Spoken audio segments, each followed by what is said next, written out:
Gentlemen, open your text, page 21 of the introduction. Mr. Perry, will you read the opening paragraph of the preface entitled Understanding Poetry?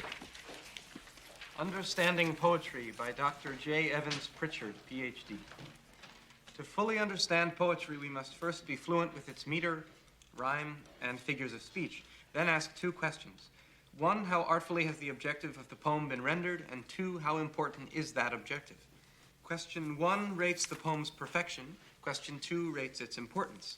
And once these questions have been answered, determining the poem's greatness becomes a relatively simple matter.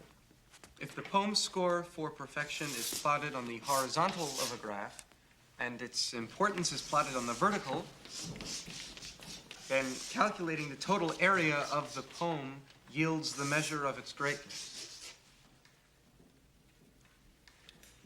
A sonnet by Byron might score high on the vertical, but only average on the horizontal. A Shakespearean sonnet, on the other hand, would score high both horizontally and vertically, yielding a massive total area, thereby revealing the poem to be truly great. As you proceed through the poetry in this book, practice this rating method. As your ability to evaluate poems in this manner grows, so will your enjoyment and understanding of poetry.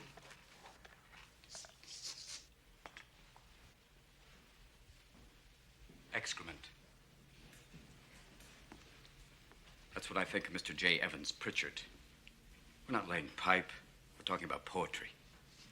How can you describe poetry like American Bandstand? Well, I like Byron. I give him a 42, but I can't dance to him. Now, I want you to rip out that page. Go on. Rip out the entire page. You heard me. Rip it out. Rip it out! Go on. Rip it out! Thank you, Mr. Dalton. Gentlemen, tell you what, don't just tear out that page. Tear out the entire introduction. I want it gone. History. Leave nothing of it. Rip it out. Rip! Be gone, J. Evans Pritchard, Ph.D. Rip, shred, tear, rip it out. I want to hear nothing but ripping of Mr. Pritchard. We'll perforate it. Put it on a roll. Not the Bible. You're not going to go to hell for this. Go on. Make a clean tear. I want nothing left of it.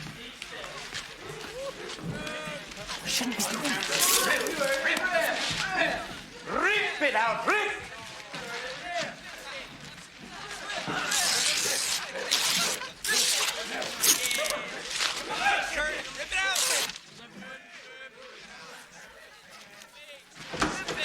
What the hell is going on here? I don't hear enough rips. Miss Keating. Mr. McAllister. I'm sorry. I didn't know you were here. I am. Ah. So you are. Excuse me. Keep ripping, gentlemen. This is a battle, a war, and the casualties could be your hearts and souls. Thank you, Mr. Dalton. Armies of academics going forward, measuring poetry. No, we will not have that here. No more of Mr. J. Evans Pritchard. Now, my class, you will learn to think for yourselves again. You will learn to savor words and language. No matter what anybody tells you, words and ideas can change the world. Now, see that look in Mr. Pitt's eye? Like 19th century literature has nothing to do with going to business school or medical school, right? Maybe. Mr. Hopkins, you may agree with them, thinking, yes, we should simply study our Mr. Pritchard and learn our rhyme and meter and go quietly about the business of achieving other ambitions. A little secret for you. Huddle up. Huddle up!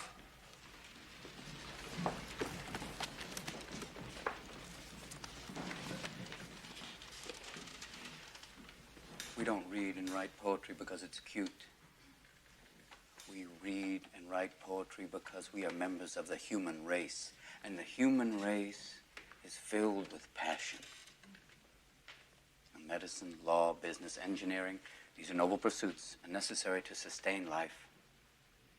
But poetry, beauty, romance, love, these are what we stay alive for.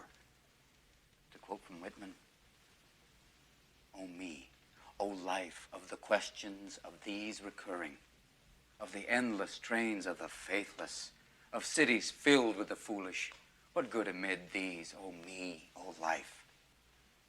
Answer, that you are here, that life exists and identity, that the powerful play goes on and you may contribute a verse.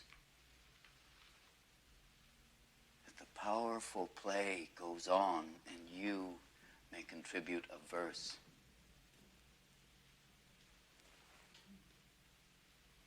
What will your verse be?